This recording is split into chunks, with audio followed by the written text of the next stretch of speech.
मधल्या श्लोकाचा आवाज आला.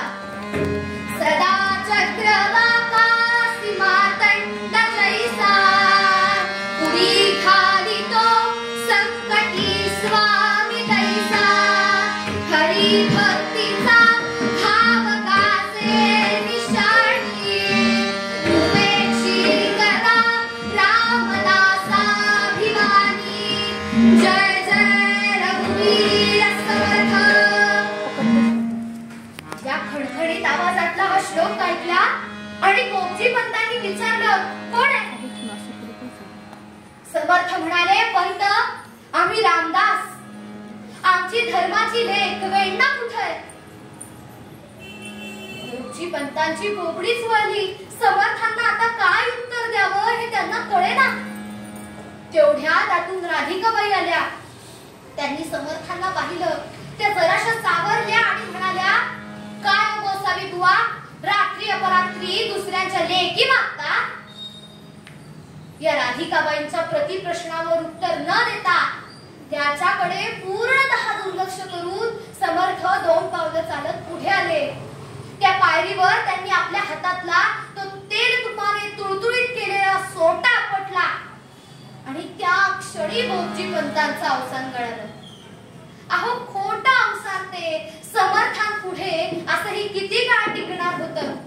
शेवटी ते गळालं. गोपजी पंतांनी विचार केला, समर्थांच्या या हातातल्या त्या सोट्याची गाठभेट जर माझ्या पाठीशी झाली तर या आराम खुर्चीतनं तर मी उठेनच, पण आयुष्यातनंही उठेन. तो सोटा पाहिला. गोपजी पंतांचं धावत दणाणलं आणि त्यांनी समर्थांच्या पायाशी धाव घेतली आणि म्हणाले, समर्था आम्हाला माफ करा.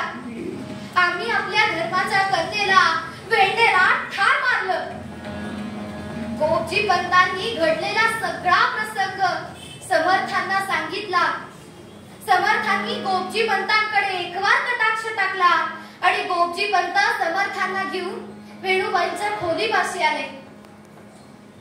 गोपजी पंतांनी वेणुबाईंच्या खोलीचा दरवाजा उघडला आणि बाहेरूनच समर्थांनी तो निपचित पडलेला काळा निळा पडलेला वेणुबाईंचा देह पाहिला आणि त्यांच्या काळजात धस झालं.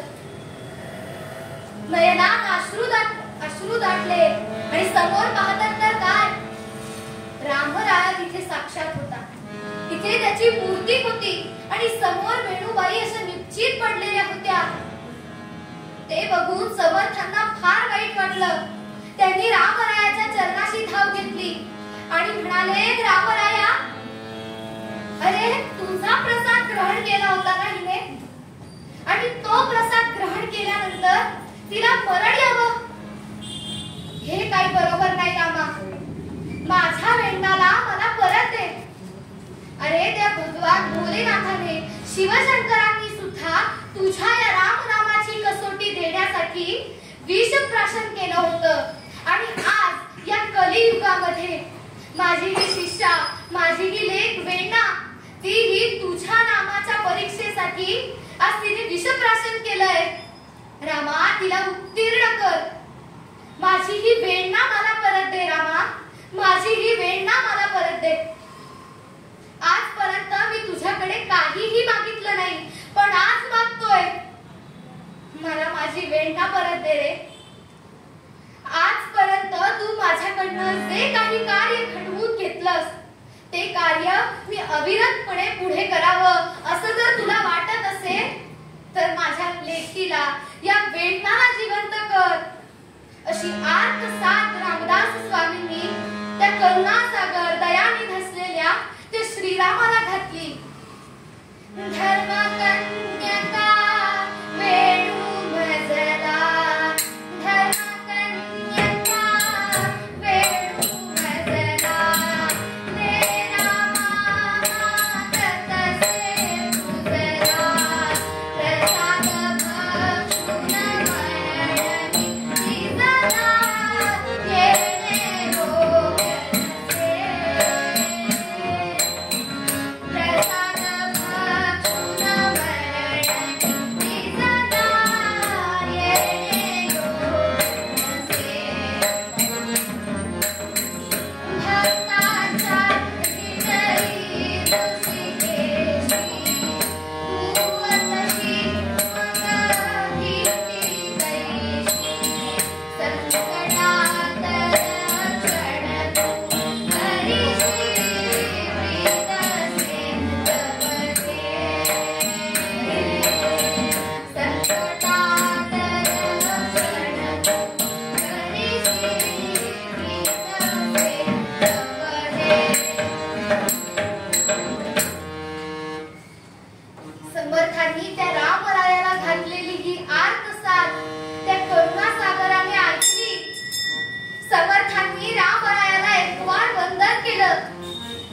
समर्थांनी वेणनाथच्या डोक्याला आपला संजीवन स्पर्श केला आणि त्या निश्चित देहात प्राण संचारले.